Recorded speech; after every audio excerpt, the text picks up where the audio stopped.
우리 하나님의 말씀 열왕기상 19장 1절부터 8절까지 말씀입니다. 열왕기상 19장 1절부터 8절까지입니다. 네, 우리 한 절씩 교독해서 읽겠습니다.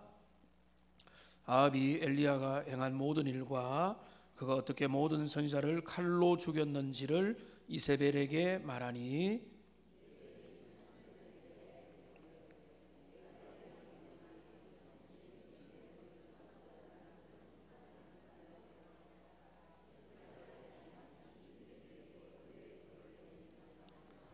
그가 이 형편을 보고 일어나 자기의 생명을 위해 도망하여 유다에 속한 브엘세바에 이르러 자기의 사환을 그곳에 머물게 하고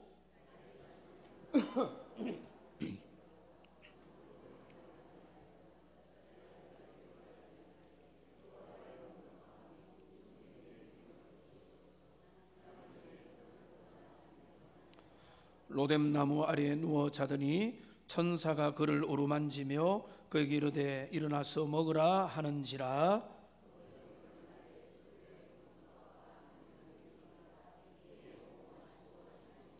여호와의 천사가 또 다시 와서 어루만지며 이르되 일어나 먹으라, 내가 갈 길을 다 가지 못할까 하노라 하는지라.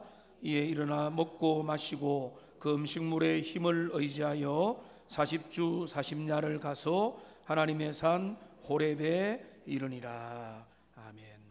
우리는 우리의 신앙 생활에 있어서 절대로 외면할 수 없는 영적 침체, 영적 탈진, 하나님 앞에 그 탈진과 그 침체로부터 회복되는 그 부분에 대해서 함께 말씀을 통해서 살펴보기 원합니다. 성경에서 가장 극적인 이상한 장면을 중에 하나를 꼽으라면 바로 오늘 이 본문의 앞에와 오늘 이 본문의 엘리야의 모습이라고 보겠습니다. 바로 앞에 보면 엘리야는 너무나 극적인 위대한 승리를 경험했습니다.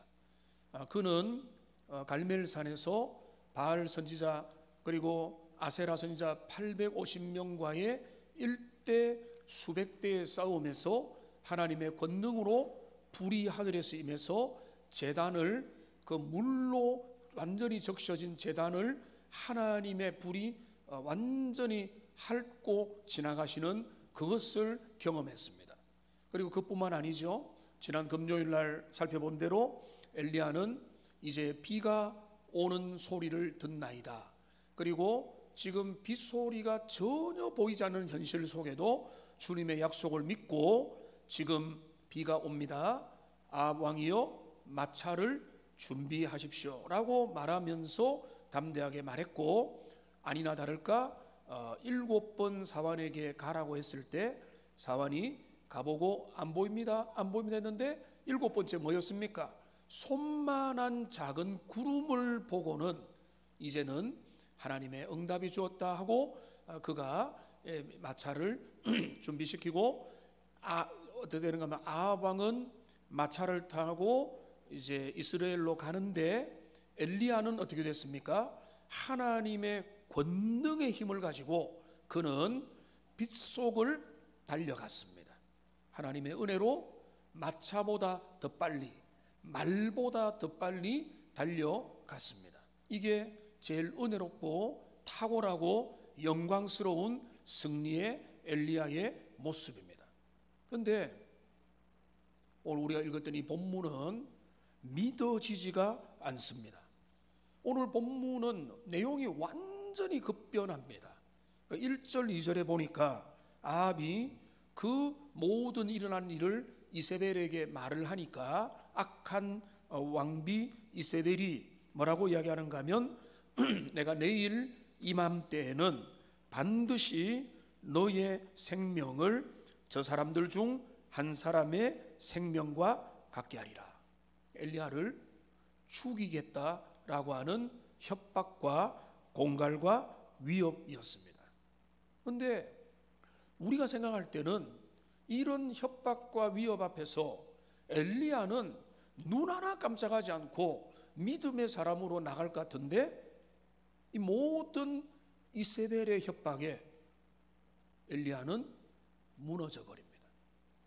그의 마음은 낙담하고 절망하고 무너지고 모든 것을 버리고 생명을 위해서 도망치기 시작합니다. 우리가 이 본문의 이 급변하는 모습을 우리가 보면서 가장 먼저 드는 생각은 이게 말이 되느냐라고 하는 생각입니다. 그리고 우리가 분명히 해야 될 대답은 뭔가 하면 얼마든지 말이 된다는 겁니다.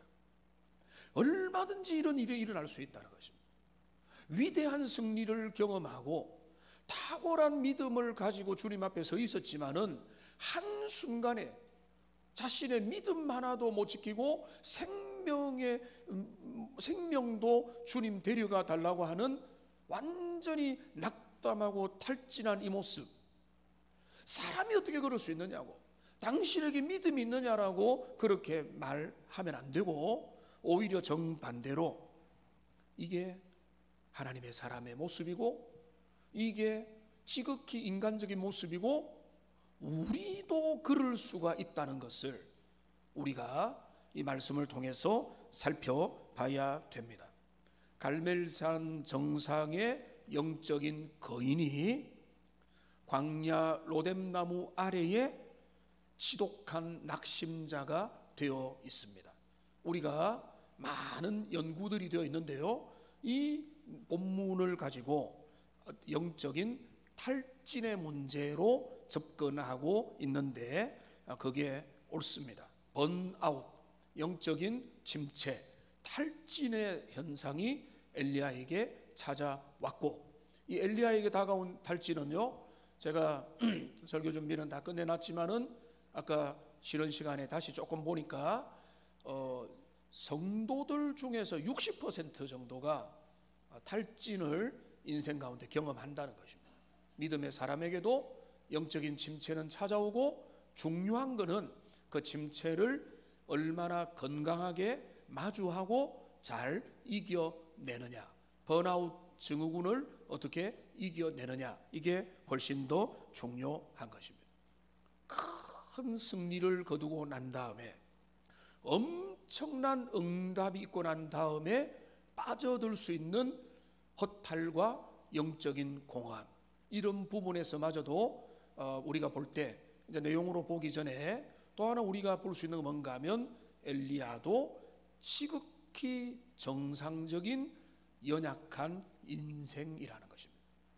우리는 성경에서 영웅을 자꾸 찾으려고 하지만, 이 본문이 적나라하게 우리에게 들려주는 것은 그 위대한 엘리야도 이렇게 무력하게 이세벨의 위협 앞에 흔들릴 수밖에 없는 지극히 연약한 일개 개인, 하나님의 은혜가 필요한 인생이라는 것을 오늘 이 본문을 통해서 우리는 알아야 됩니다.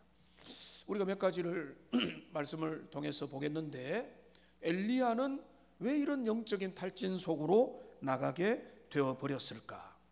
좀 거창하게 말하면, 왜 거인이 무너졌는가? 왜 영적인 거목이 지금 로뎀나무 밑에서 탈진하여서 나를 데려가 달라고 이렇게 하소연하고 있느냐? 여러분, 이거는 종합적으로 말하면, 한마디로 말하면 복합적인 온갖 스트레스가 엘리야를 뒤덮었기 때문에 그렇습니다. 당해낼 재간이 없을 정도로 한두 가지 원인이 아닙니다. 우선은 보면은 엘리야의 이전의 모습은 초긴장의 영적인 상태였습니다. 그러니까 그 초긴장의 상태에서 여러분 얼마나 두뇌의 에너지와 영적이고 내면적이고 육신적인 에너지가 소비되는지를 우리는 알 수가 있습니다. 초집중을 하면은요, 여러분 많은 에너지가 고갈되는 상태가 되는 겁니다. 엘리야가 어떤 일을 했죠? 바알 선지자 450명을 처단을 했습니다. 그리고는 그는 비를 구하는 간절한 기도를 무릎을 꿇고 7번이나 간절하게 기도를 드렸고, 그리고 바로 그 후에 그는 뭐였는가 하면은 이스라엘까지 비가 많이 내리는 그 폭우를 뚫고 22km를 달려갔습니다. 그러니까 엘리야는 상상 못할 육체적이고 정서적인 피로 속에 노출되어 있었던 것입니다. 그러니까 영적인 대결을 벌이고, 그리고 여러 가지 기도에 온 마음을 쏟고, 그리고 지금 육신은 연약한데 성령의 힘으로 말미암아 22km를 달려가면 우리가 생각할 때는 그 다음부터는 안 피곤해야 되는데, 근데 그가 달려간 그 다음에는 육신과 심신이 가장 지쳐있는 그런 에너지 고갈의 상태가 도달했다는 것입니다. 이게 첫 번째 엘리야가 침체를 겪은 첫 번째 이유입니다. 육체와 정서의 결핍, 에너지 고갈.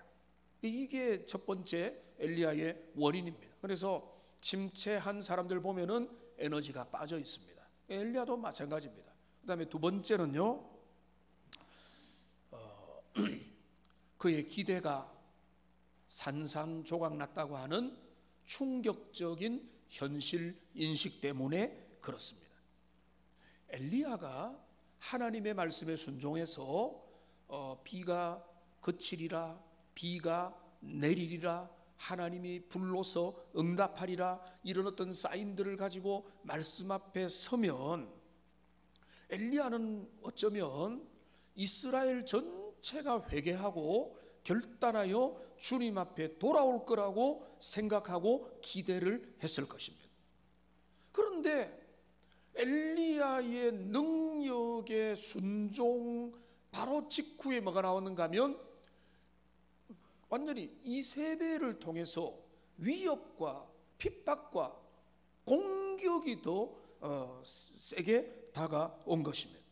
이세벨이 엘리야를 죽이겠다고 작정을 하는 겁니다. 생각해 보세요. 하나님 일을 하고 주 앞에 수고하고 순종해서 위대한 일을 경험하고 나면은 이제 교회를 새롭게 하고 우리 민족이 새로워지고 이 나라와 이 시대에 하나님 앞에 돌아오리라 생각했는데 일어나는 일은 뭔가 하면 더 기세등등하고 살기등등하고 의기양양해서 내가 지금 엘리야 죽이리라 이렇게 나오는 것을 보고 본인의 목숨이 겁났다기보다 허탈함에 빠져버린 거죠. 그러니까 지금 엘리야 가운데는 뭐가 있는가 하면 너무 영적인 기대감이 과도한 거예요. 내가 헌신하고 내가 순종하고 내가 주님 앞에 내가 이만큼 하면 모든 게 아름답게 바뀌겠지. 안 바뀌잖아요. 현실이 그대로잖아요. 악당들은 그대로 있고 문제는 그대로 있으면 뭐냐? 주님의 은혜는 어디로 갔느냐? 이렇게 이제 될 수 있는데 엘리야가 생각했던 것과는 전혀 다른 방향으로 문제가 지금 진행되는 것을 보면서 엘리야는 탈진 속에 들어갔습니다. 그리고 세 번째, 그는 이제 우리가 이제 살펴봤지만은 영적 전쟁의 후폭풍 때문이라고 볼 수가 있겠습니다.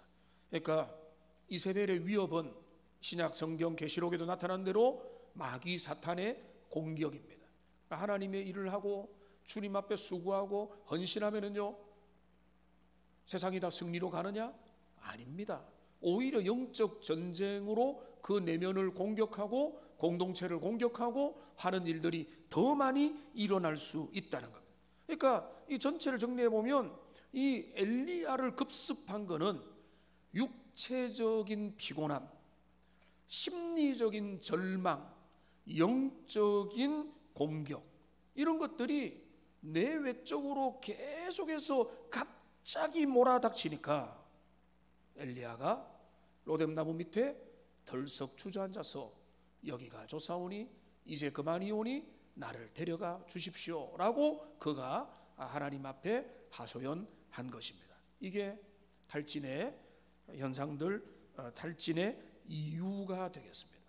근데 탈진의 이유가 원인이라는 거죠. 그러니까 우리들 나중에 좀 점검을 해보겠지만 우리가 이제 여러분들 중에도 딱 보면은 그 사람 지금 영적인 침체 가운데 있다라고 보이는 분들이 보입니다. 신앙이 없는 분들은 신앙이 없으니까 침체든 그런 것도 없고, 신앙이 있는데 빌빌 기고 있는 사람들의 특징은 뭔가 침체거든요.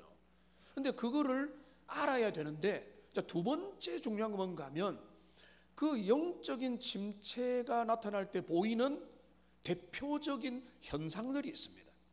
그러니까 평균적으로 보면은 침체했을 때 나타나는 그 사람들이 보이는 반응들, 이제 그게 있는데요. 그거는 뭔가 하면, 첫째는요, 현실을 왜곡하고 부정적인 생각이 엄청 강화됩니다. 여러분 3절을 보십시오. 3절에 보면은 그가 이 형편을 보고라고 나옵니다. 엘리야가 봤습니다. 사람들이 저보고 하는 말이 뭔가, 제가 봤습니다, 제가 확인했습니다, 제가 경험했습니다. 엘리야도 봤어요. 근데 뭘 봤죠? 주님의 약속을 본 게 아니에요. 하나님의 권능과 주님의 섭리를 본 게 아니라 내 지금 아주 불리하고 취약한 마음 가운데 보여진 지독한 인간적인 현실을 보는 겁니다. 그걸 자꾸 보면서 내가 지금 이거 보니까 소망이 없고, 지금 보니까 나는 죽은 게 낫겠고, 더 이상 사역을 해갈 이유가 없다, 이렇게 나오는 것입니다. 그러니까 여러분, 그러니까 그가 뭐라고 합니까? 오직 나만 남았습니다 라고 말합니다. 여러분, 이만큼 교만한 마음이 어딨습니까? 착각이거든요. 과장입니다. 그래서 여러분, 부부가 싸우거나 아니면은 우리가 마음이 좁아질 때 나타나는 게 뭔가 하면 현실을 과장, 포장을 합니다. 나밖에 안 남았고 지금 이 현실에 무슨 소망이 있겠으며 라고 하는 극단적인 표현들을 하는데, 여러분, 이거는 명백한 사실의 왜곡입니다. 왜냐하면 엘리야는 어떤 사실을 알았죠? 지금 아합 왕 옆에 있었던 오바댜가, 왕궁의 오바댜가 선지자 몇 명을 숨겼습니까? 100명을 숨겨서 자기가 몰래 그를 먹여줬다는 사실이 엘리야는 다 알고 있었어요. 근데 지금 뭐라고 합니까? 나만 남았다, 이렇게 하는, 현실 왜곡이에요. 나밖에 없다, 이렇게 말하는 거. 그러니까 탈진을 하게 되면은요, 시야가 좁아집니다. 그래서 부정적으로 보게 되고, 지금 내 앞에 있는 모든 것들이 절망적인 현실로만 보이게 되어서 죽겠구나, 소망이 없다, 안 돼, 이런 마음으로 거기에 집착하게 돼. 이게 영적 탈진에 나타난 사람들의 전형적인 좁아진 시야. 그러니까 아주 마음이 좁아져 가지고 하나님 안에서 현실을 넘어서 일하는 주님의 마음을 보기는커녕 내 앞에 있는 그 아주 좁히고 과장된 그 사실 인식으로 가가지고 과장하고 부풀리고, 그리고 내 자신을, 그리고 환경을 부정적으로 보는 일들이 나타나는 것입니다. 그리고 이렇게 영적 탈진의 침체 가운데 있는 사람이 나타난 두 번째 모습은 뭔가 하면, 스스로 자기 연민에 빠지면서 자기 스스로를 고립시킵니다. 끊어버립니다. 퇴로를 없애버립니다. 돌아온 다리를 끊어버리는 것입니다. 그는 지금 뭐라고 이야기하는가 하면, 5절을 보시면은 나는 내 조상들보다 낫지 못하나이다 라고 말하면서 깊은 실패감에 뒹굴고 있습니다. 그리고 그는 어떻게 합니까? 가장 주님의 도움을 필요로 이 시간에 사환마저 떠나보내고 홀로 광야로 들어갑니다. 이게 뭐죠? 자발적 고립이죠. 내가 은혜 받으러, 하나님의 음성을 들으러, 주님의 뜻을 발견하러 광야로 가면은 세례요한처럼 멋진 사람이지만은 지금 그게 아니라 그는 지금 이제는 스스로 모든 걸 차단하고 혼자 동굴로 들어가는 것입니다. 혼자 이런 마음으로, 하나님 앞에 준비되지 못한 마음으로 광야로 들어가니까 두려움과 절망이 더 증폭되는 그 시험의 장소가 되어버린 것입니다. 그리고 그는 세 번째로 어떻게 합니까? 모든 것을 포기하고 죽기를 구하고 있습니다. 그는 로데나무 밑에서 이렇게 하나님 앞에 기도합니다. 기도라기보다는 하나님 앞에 단식합니다. 여호와여, 넉넉하오니 지금 내 생명을 거두시옵소서. 넉넉하다는 건 뭔가 하면 이만하면 됐습니다. 이제 충분합니다. 더 이상 말도 섞기 싫습니다. 이런저런 가타부타 이야기도 하기 싫습니다. 이게 넉넉하오니라는 말. 어떤 대화가 안 되죠. 하나님의 은혜를 구할 만한 의지도 없습니다. 그러니까 지금 이 영적 침체가 하면은 극단적이 됩니다. 이제 다 필요 없어요. 나는 이제 더 이상 뭐 이런 거 은혜 기대 안 할 거야 라고 하는 그런 극단적인 상태가 되는 것입니다. 그래서 이제 자료 하나를 좀 띄워 주시면은요, 이 자료를 이제 보면 제가 잘 안 보여서 제가 제 폰의 자료를 좀 보겠는데, 지금 영적 침체 원인들은요 상당히 많이 있습니다. 근데 그 많은 것들 중에 제가 이제 어떻게 이 자료를 이제 준비를 했는가 하면, 그 영적 원인들 중에 나타나는 가장 대표적인 8가지 모습들을 통계로 우선순위를 따라 정리를 하면 어떻게 되느냐라는 겁니다. 영적 침체, 하나님 앞에 번아웃의 상태에 있는 사람의 8가지 모습을 여러분 한번 스스로한테 살펴보시기 바랍니다. 첫째는 뭔가 하면 기도의 부재. 기도가 의무처럼 느껴지고 하고 싶은 마음도 들지 않고, 그러니까 하나님과의 대화를 하기도 싫고 별로 기대와 설렘이 없는 상태, 영적 침체의 대표적인 현상입니다. 우리 불신자에 대한 이야기를 하는 게 아닙니다. 하나님의 사람인데도 나는 이제 기도에 관심도 없다, 침체에 들어가 있는 겁니다. 두 번째는 뭔가 하면 말씀에 대한 무감각입니다. 백날 첫날 말씀 듣는데 무슨 말 하는지 모르겠다. 제가 이해가 안 됩니다. 말씀을 들으러 그렇게 부지런히 와서도 말씀 앞에 내 영혼을 세우지 못하는 것은 지속적으로 그래 되면 그거는 대표적인 영적인 질병 상태에 있는 것입니다. 말씀에 무감각.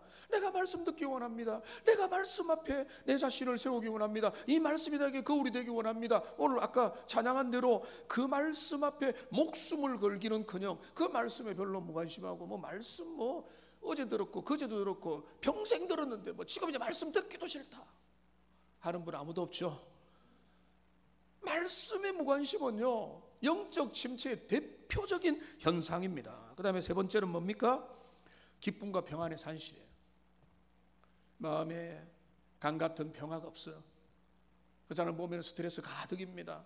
항상 마음에 원망과 불평과 뭔가 행복하지 않아요. 예수 믿는 거는 행복하고 기쁜 건데 기쁨이 없어요. 기쁨이 없으면 어찌 됩니까? 애통해하면서 하나님 내게 기쁨을 주세요라고 해야 되는데 기쁨이 없는 상태로 계속 가고, 그게 정상인 것처럼 가고 있는 거예요. 그게 영적 침체인데. 그 다음에 네 번째가 뭔가 하면 죄에 대한 둔감함입니다.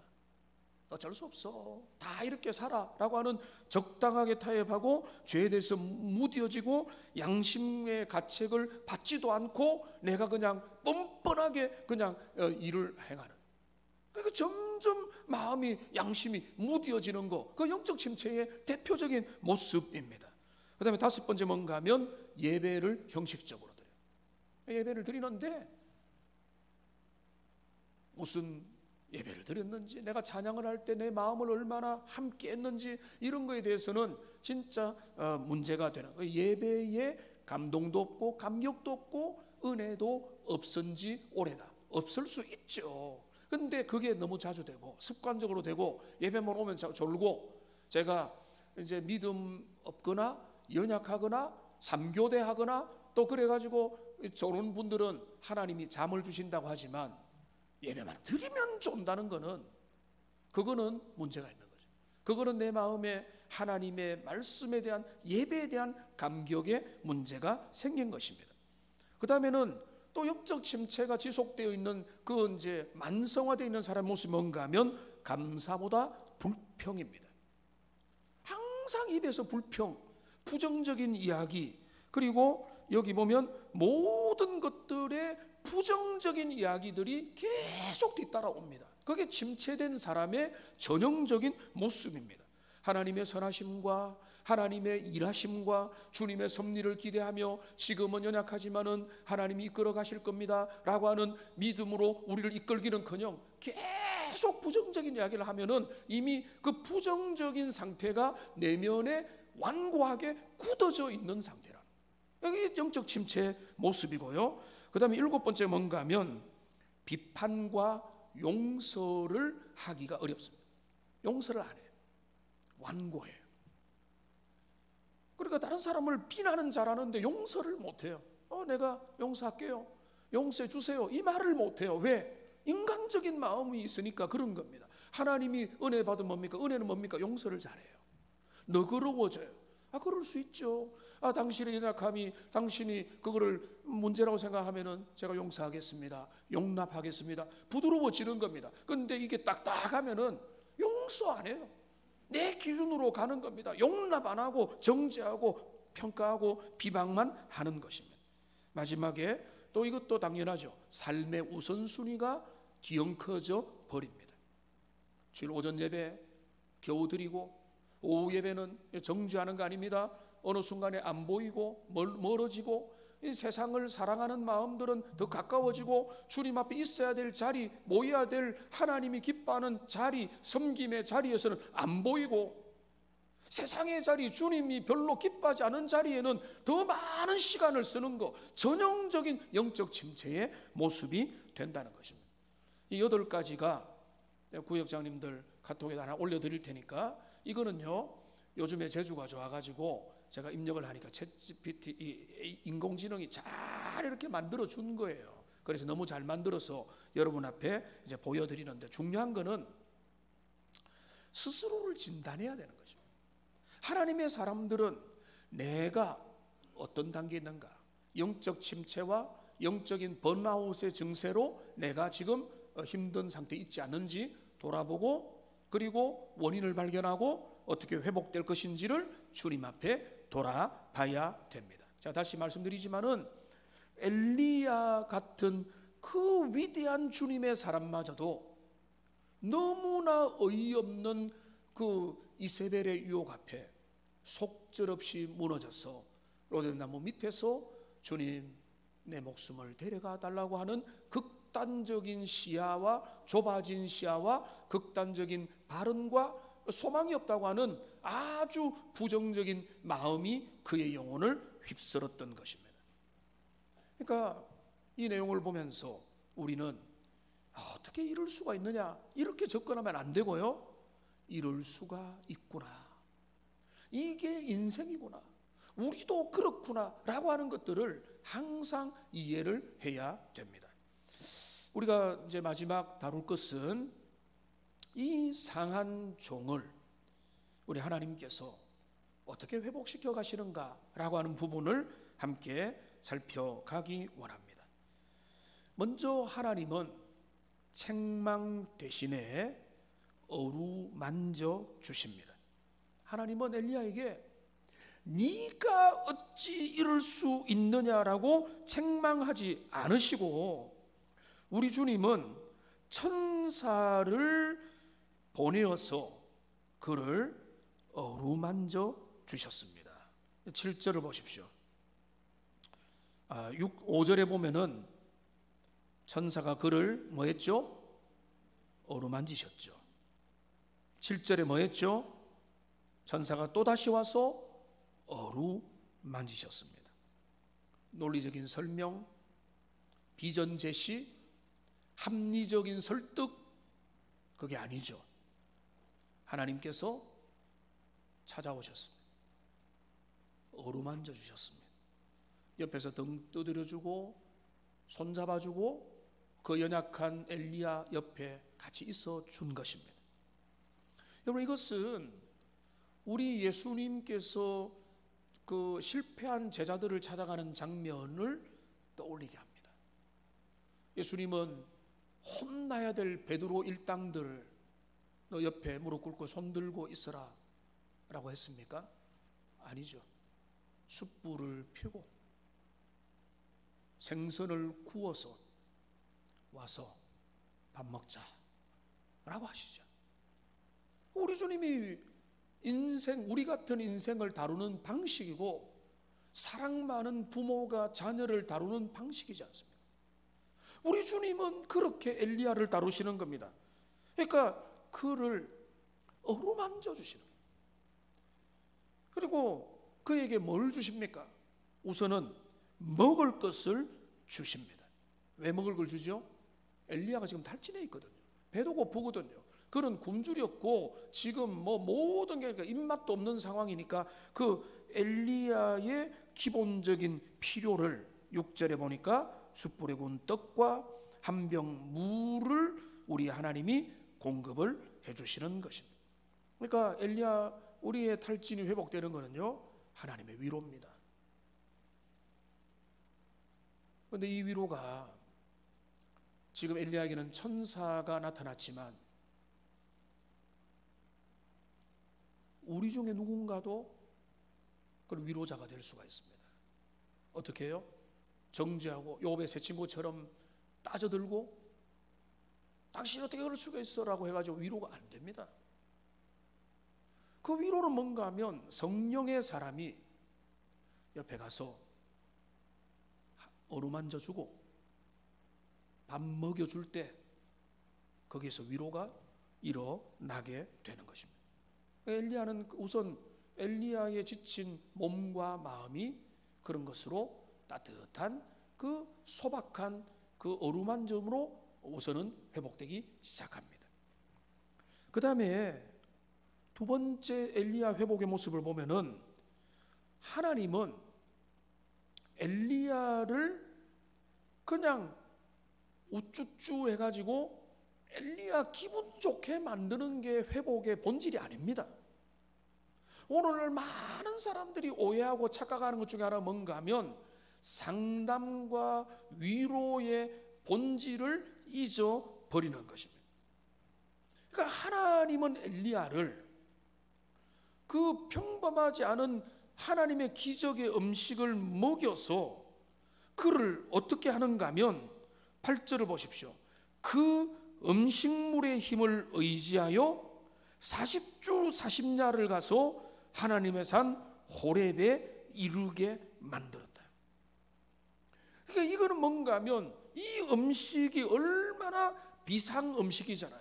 아마 사마리아 우물가 여인처럼 우리에게도 이런 음식을 주세요라고 할 겁니다. 그게 본질이라면 하나님의 초자연적인 능력으로 이 음식을 먹었는데 어떻게 40주 40야를 갈 수 있습니까? 주님의 능력이죠. 그런데 여기서 중요한 건 뭔가 하면 어디로 데려가시죠? 호렙산으로 데려가시는 겁니다. 여러분, 이 호렙산은 어떤 자리인가 하면 사명의 자리입니다. 사명의 자리.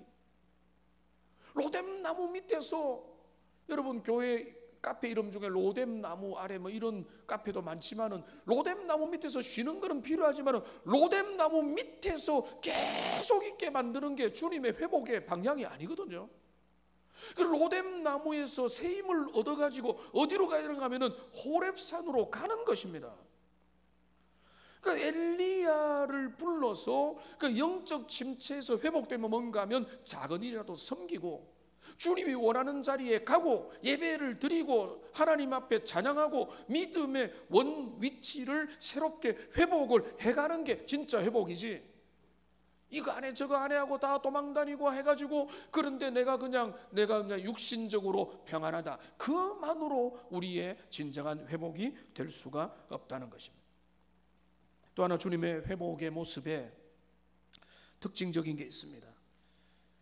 다음에 또 더 살펴보겠지만은 우리 하나님은 세미한 음성으로 만나 주십니다. 하나님은 강한 바람이나 지진이나 불이 아니라 세미한 소리 가운데 당신을 드러내십니다. 하나님의 진정한 능력은 압도적인 힘이 아니라 조용한 침묵 가운데서도 얼마든지 임할 수 있다는 것을 오늘 이 본문을 통해서 우리에게 들려주시고요. 하나님은 이 뒤에 보면 엘리야의 왜곡된 시각을 교정시켜 줍니다. 생각이 바뀌어야 되거든요. 생각이 안 바뀌고 시각이 안 바뀌면은요, 절대로 문제 해결이 안 됩니다. 하나님은 뭐라고 말씀하는가 하면은 너는 혼자가 아니다.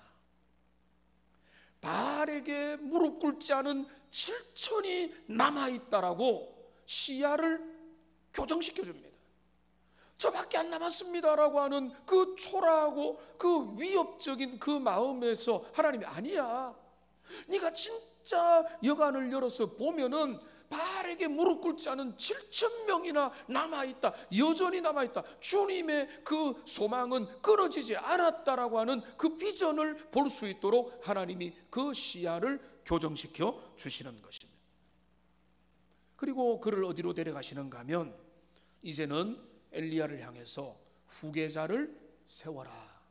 엘리사를 세우고 하사엘과 예후와 그리고 그 엘리사를 만나도록 하나님이 여정을 이끌어 가십니다. 이게 회복의 전 과정입니다. 그러니까 베드로 제자들 회복되니까 뭐 했습니까? 사명의 길로 다시 이어간 것처럼 하나님의 사람이 어떤 영적인 상황에서 탈진을 경험할 수 있지만 우리 주님은 이런 방법으로 자기 백성들을 회복시켜 주십니다. 이 말씀을 정리하겠습니다. 여러분의 지금 자리는 어디입니까? 갈멜산 위에 있습니까? 로뎀나무 아래에 있습니까? 여러분 영적인 침체가 오래되어서 이제는 넉넉하오니 제가 잘 모르겠습니다. 될 대로 될 수밖에 없겠습니다. 제 마음에는 희망도 기대도 없습니다 라고 하는 그 침체의 마음 가운데 놓여 있는지, 아니면은 현실을 바라보면서도 현실 가운데 마시는 하나님의 언약과 약속을 더 크게 품으면서 믿음으로 그 시대를 살기를 원하고 있는지를 우리는 살펴봐야 됩니다. 여러분, 이거는요 내 침체에 대한 적용이기도 하지만은 믿음의 사람들이 다른 사람을 돌아보는 좋은 어떤 기회이기도 합니다. 어떻게 우리는 회복되는가? 따뜻한 어루만짐으로 회복됩니다. 하나님께서 천사를 보낸 것처럼 여러분이 그 역할을 하면 좋죠. 그 역할을 하는 분들, 잘하는 분들 많죠. 하나님의 사람들입니다. 정죄와 비판과 판단과 입 바른 소리가 위로가 안 됩니다. 상한 심령의 위로는 어루만져 주는 겁니다. 밥을 먹여주고 소중한 시간을 함께하고 그 시간을 같이 머물러 있을 때 그 좁아진 마음들이 조금씩 열리고 주님의 시야가 열리게 되는 것입니다. 여러분 주변에 있는 연약한 이들, 탈진하여 힘들어하고 신음하는 분들에게 여러분 구박하지 마세요. 그거밖에 안 돼, 너 믿음 어디 있냐 이렇게 하지 말고 그 사람의 이야기를 들어주고 그 사람에게 힘을 제공해주고 격려하고 옆에 있어주면 여러분 천사 역할을 감당하는 것입니다. 뒤돌아보면 저에게도 탈진의 순간들이 피할 수 없습니다. 목회자들 60%가 지금 현재 탈진 상태에 있답니다. 교회 규모가 크면 클수록 더 심하답니다. 그거는 제가 볼 때 피할 수 없어요. 이 땅에 목회를 하고 사명을 감당하는 한 피할 수 없습니다. 목회자가 그럴진데 성도들 안 그렇겠습니까? 믿음의 길 일평생 걸어가면서 영적 침체와 탈진 없겠습니까? 여러분 있을 수 있다는 걸 인정하십시오. 그런데 그게 너무 오래 머물러 있으면 안 됩니다. 아까 제가 보여줬던 8가지 증상들 보면서 나는 어떻는가 돌아보고 살피고 건강하게 회복하고 우리 공동체가 회복시켜주고 서로가 격려하고 이끌어줘서 때로는 넘어졌지만은 다시 일어나서 사명의 길 호렙산으로 나아가는, 그래서 오늘 엘리야의 탈진은 충격이지만은 그 탈진된 엘리야가 회복되어서 다시 주님이 원하는 그 길을 걸어가는 걸 보면서 우리에게 교훈을 삼고 우리가 도전을 받아서 믿음으로 나가는 하나님의 사람들 되시기를 주님의 이름으로 축원합니다. 기도하겠습니다. 살아계신 하나님 아버지, 우리에게 잊지 않기를 원하지만은 영적 침체가 우리에게 한 번씩 생겨납니다. 원인을 알 수 없고